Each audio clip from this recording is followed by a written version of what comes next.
Él no es polémico, solo es una persona brillante. Y eso a la gente le aterroriza.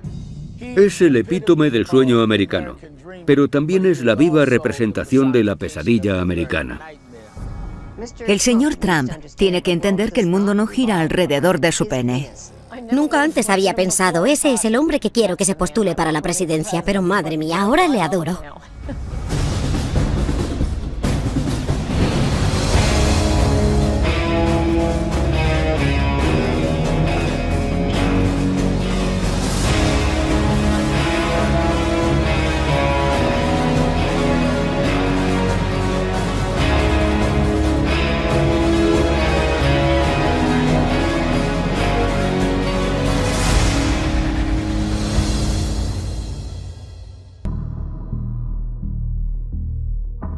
Cuando conocí a Donald Trump, estábamos en sus oficinas en el edificio Trump Tower, y lo primero que hizo fue enseñarme su despacho y me mostró todas las portadas de revistas de él mismo que tenía enmarcadas y colgadas en la pared.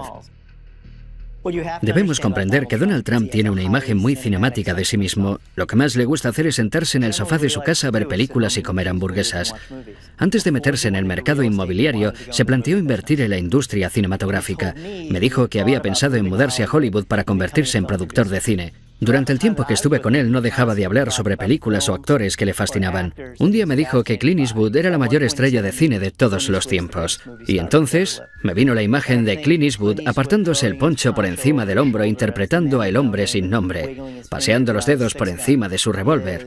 Así es como Donald Trump se ve a sí mismo. Por eso, entrecierra los ojos. Creo que ha practicado la mirada de Clint Eastwood 1.000.000 de veces frente al espejo.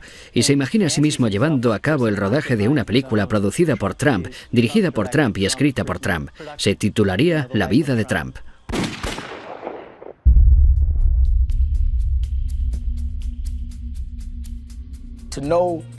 Los que conocen a Trump y están con él se convierten en espectadores de su autoindulgencia. Una vez viajé en helicóptero con Don King y Donald Trump, y fue algo surrealista, porque me pasé todo el viaje callado, escuchando cómo se contaban el uno al otro lo grandiosos que eran. Y no lo digo como algo negativo, simplemente estaban promocionándose. Ni siquiera escuchaban lo que decía el otro, hablaban sin parar. Cuando llegamos a Atlantic City, dijo, sobrevolad el paseo marítimo, quiero que el reverendo Al vea mi imperio. Y entonces me dijo, soy el dueño de ese hotel y de ese otro. Y me enseñó una zona donde pensaba construir el Trump Taj Mahal. Junto al paseo había una zona subdesarrollada, mayoritariamente ocupada por afroamericanos, y le pregunté, ¿y qué impacto tendrá eso en sus vidas? No respondió a la pregunta, lo único que hacía era fanfarronear y hablar. Recuerdo cuando empezó a ser muy conocido dentro del movimiento Bither. Él insistía en que Barack Obama había nacido en Kenia, con lo cual no estaba cualificado para ser presidente, porque según la Constitución, para serlo debe ser ciudadano estadounidense y haber nacido en el país. Donald Trump decía, no solo es extranjero, sino que es africano, no tiene derecho. Al final tuvimos una reunión con él en su despacho. Me dijo, no soy racista, simplemente tengo dudas sobre el presidente. Le pregunté, ¿qué dudas? Ya han demostrado claramente que nació en Hawái. Han presentado el certificado de nacimiento. No me lo creo, no podemos comprobar su autenticidad. ¿Comprobar su autenticidad? Le dije, señor Trump, usted está jugando con esta idea de que es diferente a nosotros y de que es africano. No ha hecho otra cosa más que divulgar acusaciones infundadas y gratuitas contra el presidente. Pero al final te das cuenta, así es Trump. Y siempre que te encuentres con él vas a recibir el mismo mensaje contradictorio. Por un lado, para algunos de sus simpatizantes, es el epítome del sueño americano. Pero también es la personificación de la pesadilla americana, porque es un tío que tiene todo el dinero del mundo, que puede hacer todo lo que quiera, pero no deja de atacar a los demás y es un resentido. Es como Archie Bunker de la serie All in the Family, pero con miles de millones de dólares. 1, 2, 3.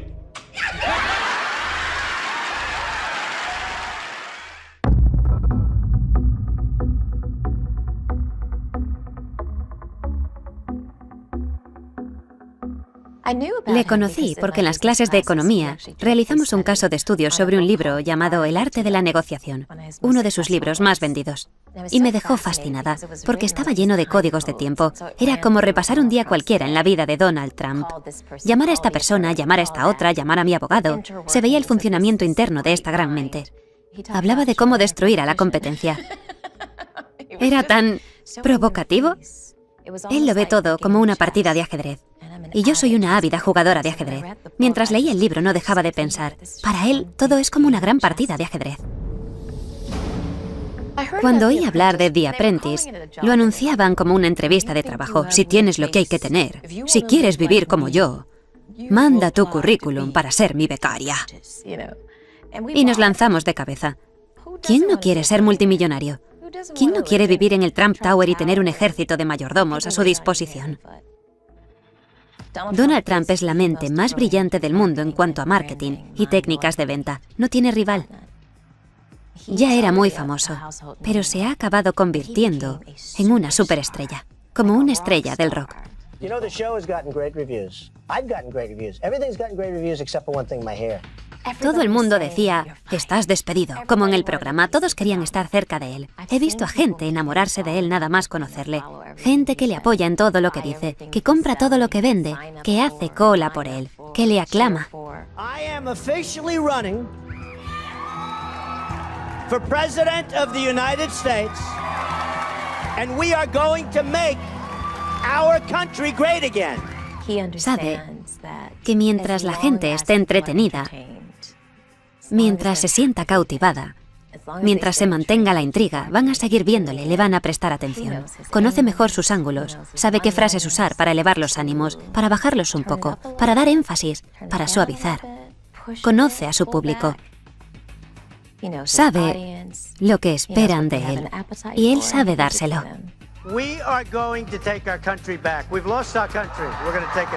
Se ha convertido en un icono cultural. Creo que se ha vuelto adicto. Cada vez quiere ser más famoso, porque nunca es suficiente. Wow. Get those teleprompters out of here. We're going to have some fun, right?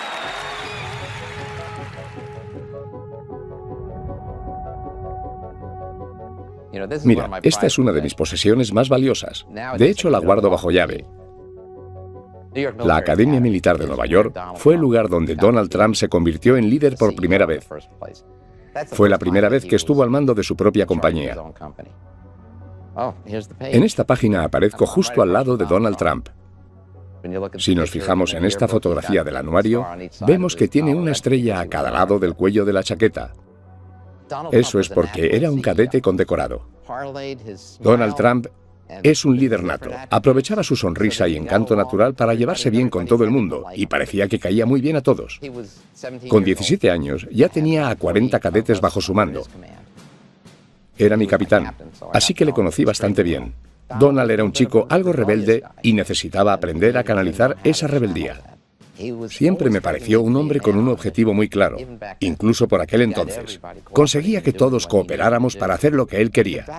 El sistema de valores que seguíamos era nunca mentir, engañar o robar a otros cadetes. Punto. No es que fuese una regla, era un código de honor que llevábamos dentro. Uno de los cadetes robó a otro. Le robó un mechero de gasolina. Se lo dije a Donald Trump y él dejó bien claro a todos que no quería que nadie hiciese nada. Que nadie tomase represalias contra él y todos le obedecimos. Donald le llevó a la oficina administrativa y expulsaron al cadete. Llevábamos una vida muy organizada. La corneta sonaba todos los días al alba. Teníamos que estar en formación 15 minutos después, listos para pasar revista. No podíamos ir a casa los fines de semana. Si teníamos suerte, nuestros padres venían a visitarnos el domingo y nos llevaban a comer fuera. Su madre y su padre venían a menudo. Eran estrictos pero cariñosos, especialmente su madre. Donald era muy conocido y muy querido. Se ganó el título de Casanova al final del año, y eso que ni siquiera había chicas en la escuela. He oído a Donald Trump decir que una de las mejores cosas que le han podido ocurrir en la vida es haber ido a NIMA, la Academia Militar de Nueva York. Los valores que asimilamos en ese entorno durante todo ese tiempo, sé que a Donald Trump le han marcado de por vida, al igual que a mí. El nudo de mi corbata es un doble Windsor. Es algo automático para nosotros. Es el nudo que hacíamos todos los días. Si Donald Trump lleva ahora mismo una corbata, la lleva con un doble Windsor. El Donald Trump que vemos hoy en la tele es el que ha sido siempre.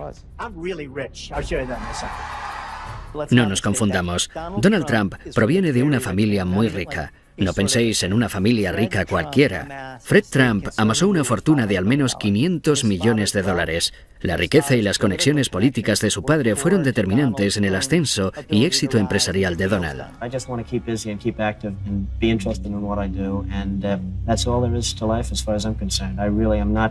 Looking to make tremendous amounts of money. I'm looking to enjoy my life, and if that happens to go with it, that's fabulous.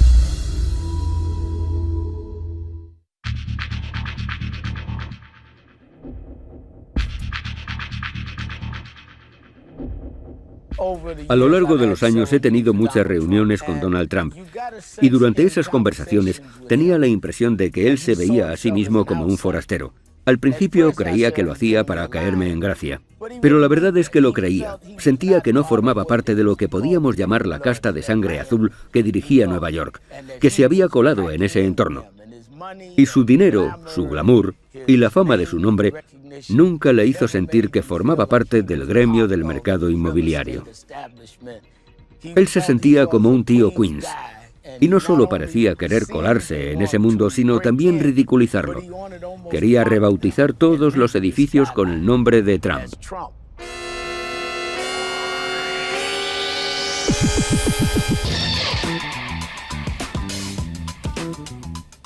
Donald Trump me llamó tocapelotas y estoy muy orgullosa de ello. Soy una auténtica neoyorquina, de los pies a la cabeza, nacida y criada aquí. Las décadas de los años 60 y 70 fueron unos años muy peligrosos, los peores años de la historia de Nueva York. Todos teníamos miedo de ser atracados. Si llevabas anillo de compromiso, le dabas la vuelta o te ponías un guante encima. Incendios, asesinatos, revueltas, violaciones. Donald Trump fue uno de los primeros en aprovecharse de Nueva York cuando estaba de capa caída, aunque de una forma positiva.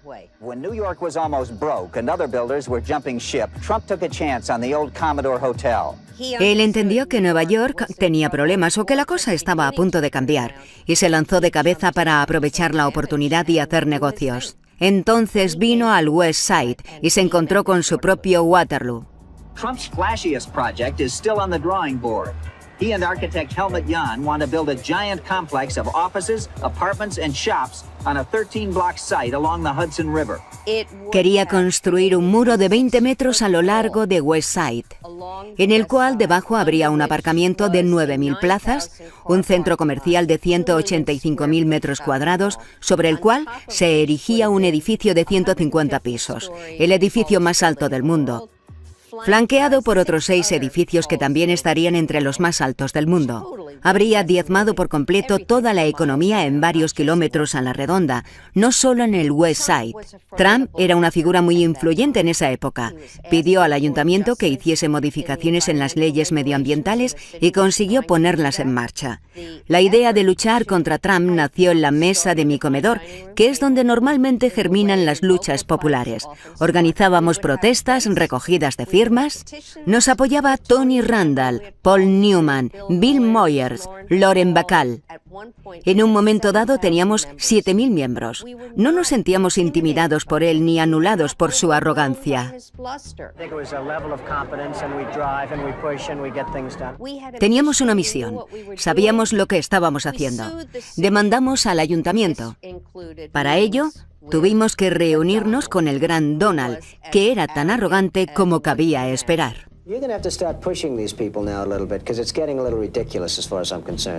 Trump aceptó nuestro diseño alternativo, que es lo que finalmente se construyó. Comprendió que lo que queríamos llevar a cabo era un proyecto mucho más razonable y factible. Me encanta recordar ese momento. En un momento dado, reculó y dijo: «Creo que habéis mejorado este proyecto». Le miré y le dije: «Donald, quiero que algún día lo reconozcas públicamente».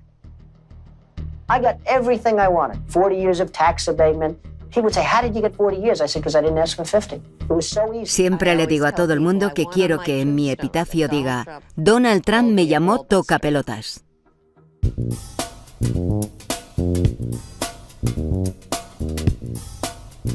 A los 21 me aceptaron en la Facultad de Medicina Cornell. Así que me asenté en Nueva York, en Manhattan, en 1967, en el llamado East Village.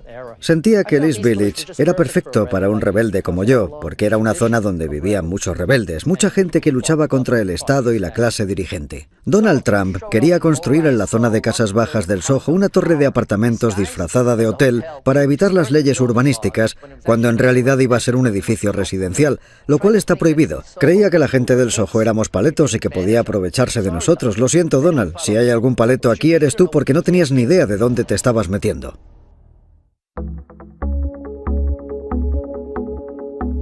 Nadie le impone nada a los vecinos de mi barrio. Nosotros somos los que decidimos qué queremos. Nadie puede decir qué es mejor para nosotros.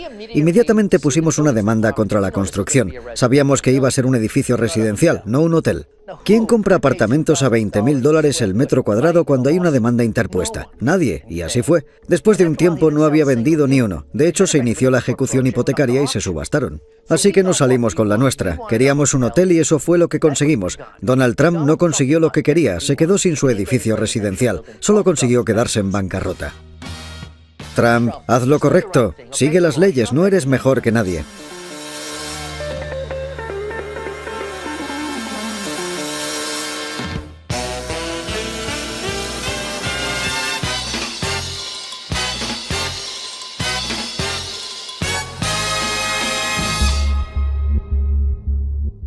Siempre he sido abogada de derechos civiles, defensora de los derechos de las mujeres, abogada de las minorías que se han visto despojadas y privadas de sus derechos y que no han disfrutado de la igualdad de oportunidades en este país. Hemos defendido los derechos de las mujeres y de las minorías cuando hacerlo era algo muy impopular y controvertido, y sigue siéndolo en muchos aspectos. Jenna Talakova se inscribió en el concurso de belleza Miss Universo Canadá. Después de ser aceptada, el comité del concurso decidió expulsarla de la competición basándose en un requisito que debían cumplir las participantes: haber nacido mujer. Do you identify as trans or as a woman? To me, I am a woman. I've always been a woman. Habían violado los derechos de Jenna. Decidimos dar una rueda de prensa para dirigirnos a Donald Trump, que era el dueño del concurso, para poner fin de una vez por todas a esta discriminación tan flagrante. Have you met Donald Trump? Not yet. Jenna tenía pasaporte canadiense, su carné de conducir y su certificado de nacimiento donde se indicaba que era una mujer. Y eso debería ser más que suficiente para el señor Trump. Ella no le ha pedido al señor Trump fotos de su nacimiento para ver su anatomía y para que demuestre que era un hombre. Después de dejar claro que no nos interesaban las fotos de su anatomía, el señor Trump llamó a TMZ para decir que seguramente me quedaría muy impresionada al ver su pene. Yo le respondí: no tengo una lupa suficientemente grande para ver algo tan pequeño. El señor Trump tiene que comprender que el mundo no gira alrededor de su pene ni del de nadie. Si alguna vez el mundo ha sido así, ya no lo es. A mí me pareció muy interesante porque me estaba insultando y atacándome directamente a mí. Esas cosas no me molestan porque el mensaje que yo entiendo es que he ganado la batalla y que tengo razón. Al final cedió. Creo que el señor Trump reconoció que en el fondo se trataba de un problema de derechos civiles. Pero al mismo tiempo, había creado una cortina de humo para no admitirlo. Gloria got involved 2 days afterwards. The decision was already made, so she's obviously just in this for publicity. Had I known she was involved, maybe I wouldn't have made that decision because she's easy to beat. Pero lo irónico de todo esto es que un año o dos después fuimos al canal Fox News y de pronto entró el señor Trump en la sala de espera donde estábamos sentados. Pensé, oh no, no me ha dado tiempo para preparar a mi cliente. ¿Qué va a decirle? ¿Qué va a hacer? Y se acercó, le presenté a mi cliente y él le dijo, tiene usted a la mejor abogada que podría encontrar. No cesa hasta conseguir su objetivo, así que nunca la despida porque no va a encontrar a nadie mejor. Y me sonrió, me estrechó la mano y se fue. Pero por otro lado, su discurso cuando estaba ante las cámaras era muy diferente. A lo mejor el verdadero Donald Trump es una mezcla de esas dos personalidades.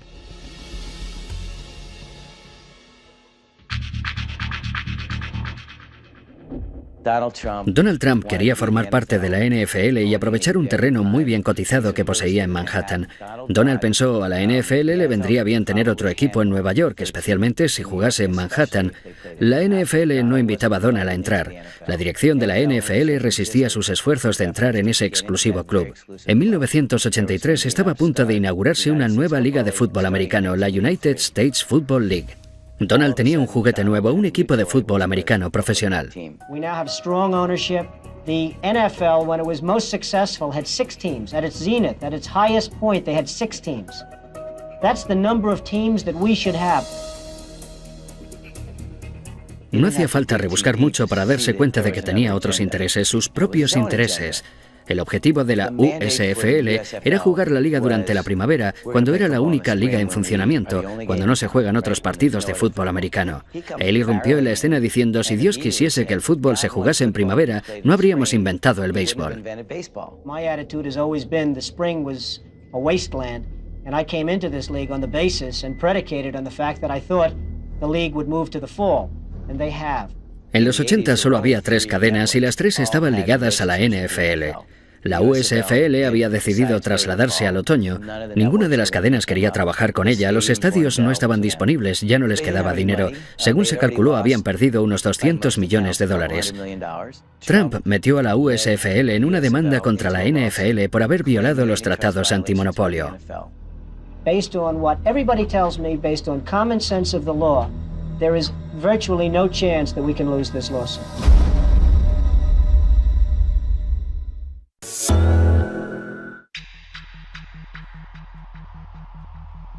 Sin duda la USFL ganó la batalla, pero perdió la guerra. El juez determinó que la NFL había violado las leyes antimonopolio, pero debido a la forma en la que se llevó el caso, consiguieron quedar como los pobres indefensos que tenían que luchar contra un gigante vestido con trajes de $5.000. Donald Trump quedó retratado como un abusón que quería quedarse con todo el pastel. El juez concedió $1 en compensación a la USFL. Como se trataba de un caso antimonopolio, la multa por daño se triplicó, así que se quedó en $3. Fue el final de la liga, ni más ni menos. En 2009, la ESPN lanzó una serie llamada 30 for 30, una serie de documentales pionera. Los ejecutivos de la ESPN me pidieron que dirigiera un episodio y les contesté, bueno, solo me interesa si puedo hacer un episodio que se llame ¿Quién mató a la USFL? Ya sabéis a quién me refiero. Estuve detrás de Donald, pero se me resistió. Tenía un intermediario muy protector. Le mandaba cartas, emails, le llamaba constantemente, pero no obtuve ninguna respuesta. Después me pidieron hacer una entrevista para una serie llamada Sport Business Journal. Curiosamente, mi teléfono sonó al día siguiente y era el intermediario. Me dijo, el señor Trump está listo para recibirle.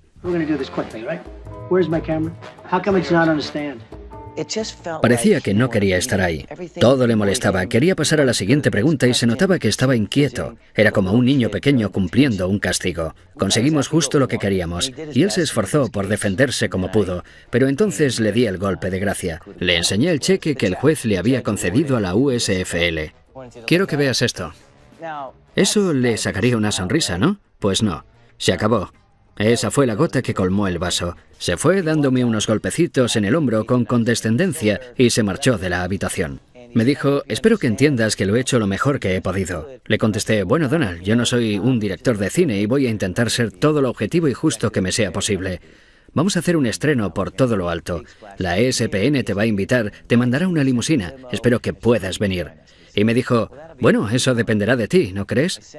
Le mandé una carta y él me contestó, cuando Donald te manda una carta, simplemente coge la que tú le has mandado y escribe encima con un marcador negro. Dijo que era una película barata y que faltaba a la verdad. Terminó diciendo mucha suerte, firmado Donald Trump. Postdata, eres un pringado.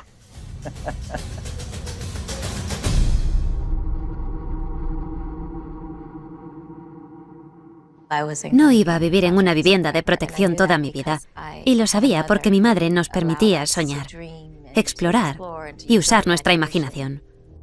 A pesar de toda mi educación, la primera escuela en la que me gradué fue en la de la vida. Aprendí muy pronto que el mundo era duro y que tenía que ser más dura para sobrevivir. Fui a la Casa Blanca nada más terminar el máster y se me presentó la oportunidad de colaborar como voluntaria en la Convención Nacional del Partido Demócrata y de trabajar con una abogada de derechos civiles que se convirtió en mi mentora. Ella me ayudó a entrar en la Casa Blanca y a trabajar para el vicepresidente Al Gore. Después dejé la oficina de Al Gore y empecé a trabajar para Bill Clinton. Esa fue la época más convulsa de la Casa Blanca de los últimos tiempos. Hasta tuvimos una audiencia para la destitución del presidente. Por el amor de Dios, por decirlo de forma suave, acabé harta de la política. Mis compañeros de la Convención Nacional del Partido Demócrata me hablaron de The Apprentice.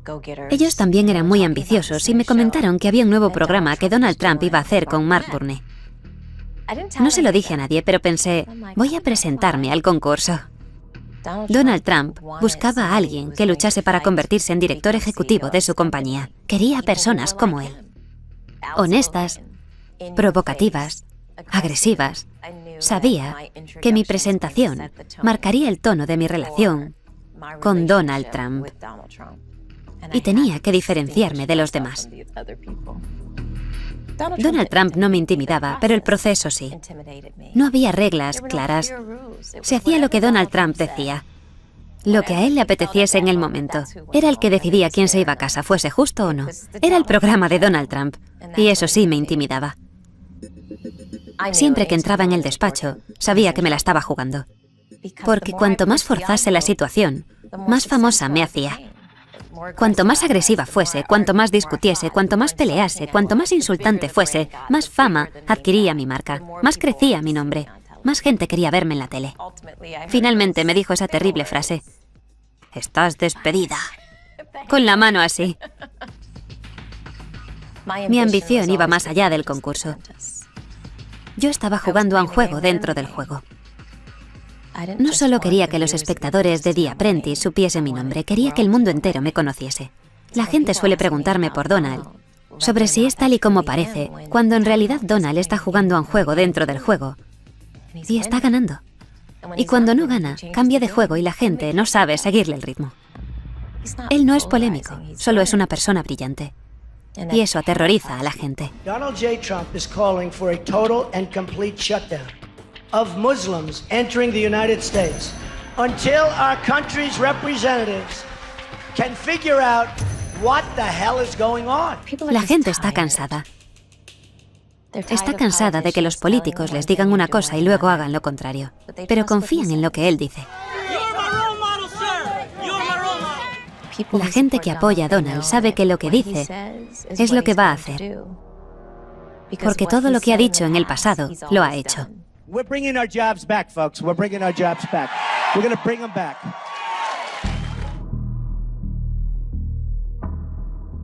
Trump es la estrella de carne y hueso que estábamos esperando. Cuando veo a Donald Trump, veo muchas más cosas y a mucha gente le pasa lo mismo. Pero desde que empezó a postularse para la presidencia, le he visto desde un prisma completamente nuevo. No imaginaba que pudiese convertirse en un candidato serio hasta que dio el discurso de los violadores mexicanos. When Mexico sends its people, they're not sending their best. They're not sending you. They're not sending you. They're sending people that have lots of problems. And they're bringing those problems with us. They're bringing drugs, they're bringing crime, they're rapists, and some, I assume, are good people. Eso no formaba parte del discurso que llevaba preparado, eso le salió del corazón.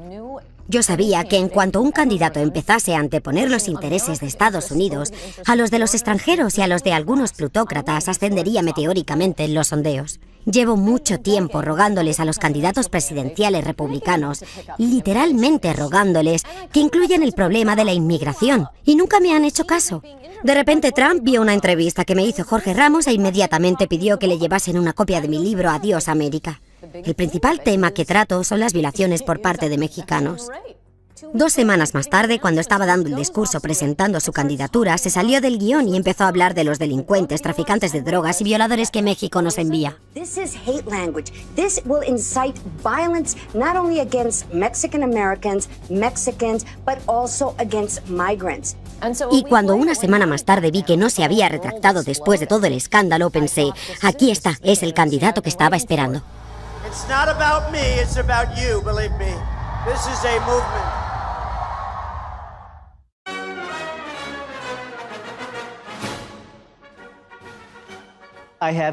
He pasado mucho tiempo con Donald Trump. Creo que cuando más estuve con él fue entre 2003 y 2005. Por aquel entonces cubrí un reportaje sobre él para New York Times y después estuve escribiendo el libro. Trump Nation habla de cómo el autobombo le da ventaja, a menudo a costa de mentir sobre sus logros reales, y de cómo estampar su nombre sobre todo tipo de objetos, desde vodka hasta colchones, pasando por ropa interior y rascacielos, es una señal de éxito. Este fue un momento muy interesante para mí. Tenía la oportunidad de escribir sobre una persona cuyo entramado empresarial era un auténtico desastre, pero que al mismo tiempo tenía una imagen pública gracias al programa The Apprentice, donde se mostraba como el dios del mundo empresarial. Hicimos muchos viajes cruzando el país a bordo de sus jets privados. Le encantan las patatas fritas, siempre tenía una gran bolsa cerca. Me llevó en su Ferrari rojo por Palm Beach y me pareció que no sabía conducirlo muy bien. Las marchas hacían mucho ruido cada vez que se paraba en un stop o que arrancaba. Le costaba mucho meter las marchas. Le encantaba que estuviese escribiendo un libro sobre él y creo que pensaba que lo íbamos a escribir juntos. Me sorprendió que estuviese dispuesto a cooperar, pero después me dijo que si le criticaba en el libro, iría por mí personalmente y diría que soy un pirado y que soy escoria y toda esa letanía de insultos tan trillados que le gusta usar. Dan Rather's a loser. Rosie's basically a loser. He's obviously in love with Adolf Hitler in some form. Justo antes de publicar el libro, me pidió que le enviase la portada. Poco después de recibirla, me llamó y me dijo, «Me encanta, parezco Superman. Me encanta». Pero igualmente me demandó. Me demandó. Me puso una demanda por $5.000 millones que creo que es la mayor demanda interpuesta por difamación en la historia de Estados Unidos. Decía que le había hecho un daño irreparable a su reputación y a su solvencia para hacer negocios. Todo se basaba en 3 páginas del libro que se centraban en el valor de su red empresarial, y en ellas hablaba de que él contaba una historia totalmente descabellada y exagerada cuando decía cuánto dinero tenía. Es falso, nunca ha sido el mayor constructor de Nueva York desde ningún punto de vista, ni teniendo en cuenta el valor de sus propiedades ni la cantidad de metros cuadrados que posee. Yo estaba dispuesto a llevar a juicio la veracidad de los hechos de mi libro. Creo que él pensaba que mi editorial se iba a echar atrás. Cuando superó el shock inicial de saber que íbamos a litigar con todas nuestras armas contra él, se dio cuenta de que, como me estaba demandando por supuestamente mentir sobre su riqueza, tendría que enseñarnos todos los recibos de sus impuestos y sus libros de cuentas, y evidentemente nunca los había hecho públicos. Durante el juicio presentamos un recuento del valor de su red empresarial elaborado por uno de sus bancos. Deutsche Bank había valorado su entramado empresarial en 2005 en unos $788 millones, y por aquel entonces se le iba diciendo que tenía una fortuna de entre $5.000 y $6.000 millones. Al final contratamos a uno de los mejores abogados de Estados Unidos.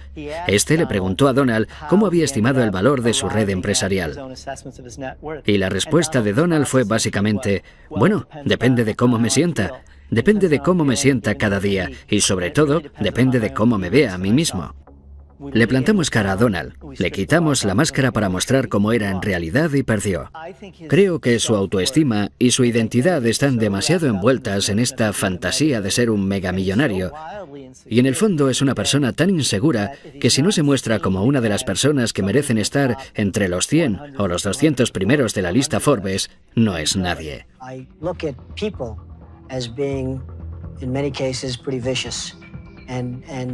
Unless you're going to have a certain way, you're going to be eaten alive.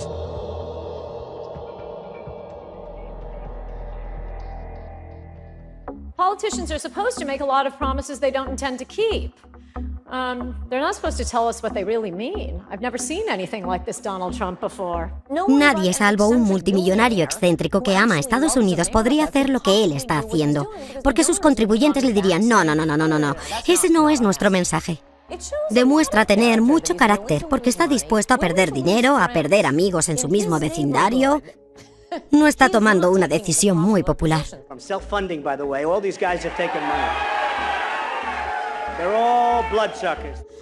Nunca antes había pensado, ese es el hombre que quiero que se postule para la presidencia, pero madre mía, ahora le adoro.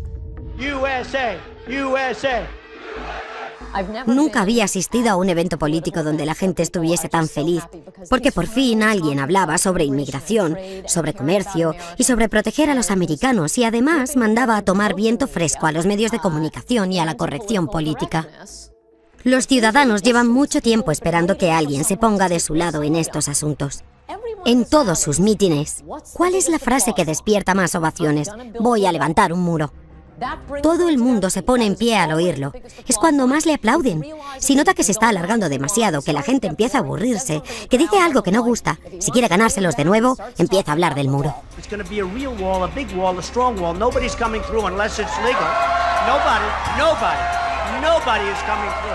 Y los medios de comunicación no quieren hablar de estos temas, simplemente dicen, ¿por qué gusta tanto? No lo entendemos. Pues hablad de los problemas reales. La candidatura de Donald Trump se basa en el colapso del sueño americano. Y no hablo del típico cliché, ni siquiera me refiero exclusivamente al aspecto económico. Tener un trabajo es importante, el respeto por uno mismo es importante. Preocuparnos por nuestra familia, por nuestra ciudad, por nuestro país, en lugar de preocuparnos por el resto del mundo. Es totalmente imperdonable que ningún partido defienda todo esto. Y Trump ha llegado diciendo, voy a poner a los Estados Unidos en primer lugar. ¿Esa es su idea revolucionaria? ¿Y nadie es capaz de competir contra él?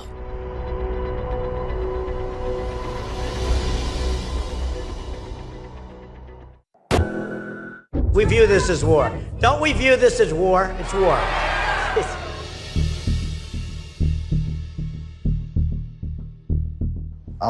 Gran parte del pueblo estadounidense está muy enfadado.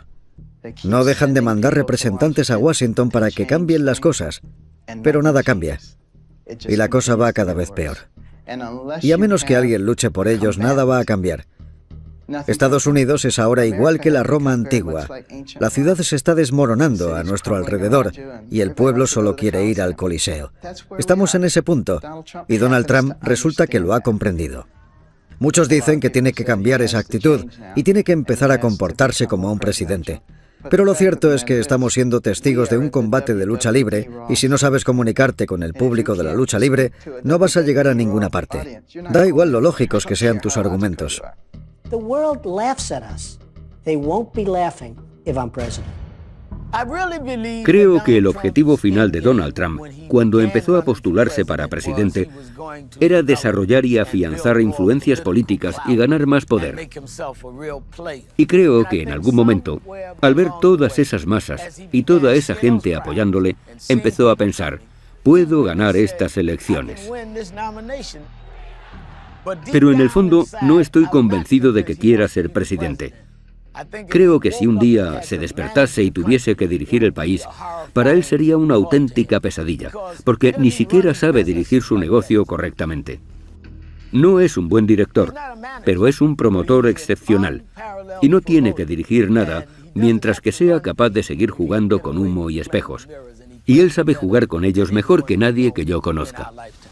We have huge deficits, we have huge unemployment, we have huge problem, and we're not respected. Estoy segura de que me pasaré los próximos 8 años criticándole por haber hecho esto o lo otro, pero creo que va a construir el muro. Creo que va a limitar y a prohibir completamente la inmigración de musulmanes, a reducir la inmigración en general y a deportar a los extranjeros ilegales. Si le quitamos los grilletes a las fuerzas del orden, vamos a librarnos de muchos inmigrantes ilegales, y los estadounidenses llevan mucho tiempo pidiendo a los políticos que lo hagan, pero no les hacen caso.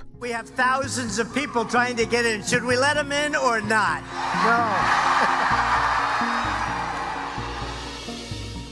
No me importa cuántas propiedades lleven su nombre. Dios le bendiga, que se haga todo lo rico que pueda. Pero las demás personas también tienen sus derechos.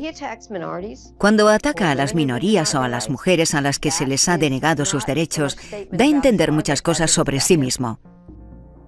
Sobre lo que está dispuesto a hacer, cómo está dispuesto a hacerlo y el tipo de persona que él cree que es. Puede que nos parezca divertido, pero debemos recordar que quien se siente en la Casa Blanca va a tomar decisiones cruciales para todos, y eso ya no es cosa de risa. Irónicamente, lo que me asusta de Donald Trump es lo mismo que le asusta al Partido Republicano. ¿Cómo volveremos a controlar todo esto? ¿Hasta cuándo va a durar? ¿Y hacia dónde nos lleva? Me recuerda a cuando de niño me llevaban a la montaña rusa de Coney Island porque no sabía dónde iba a terminar el viaje. Solamente rezaba para que terminase y que el vagón no se saliese de los raíles.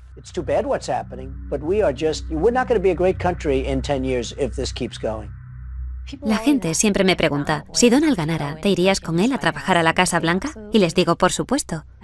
Creo que servir al país que amo es una oportunidad única que no puedo desaprovechar. Y además me gustan las armas y el dinero. Comercio, tesoro, defensa, exteriores, donde me necesite, señor Trump, ahí estaré.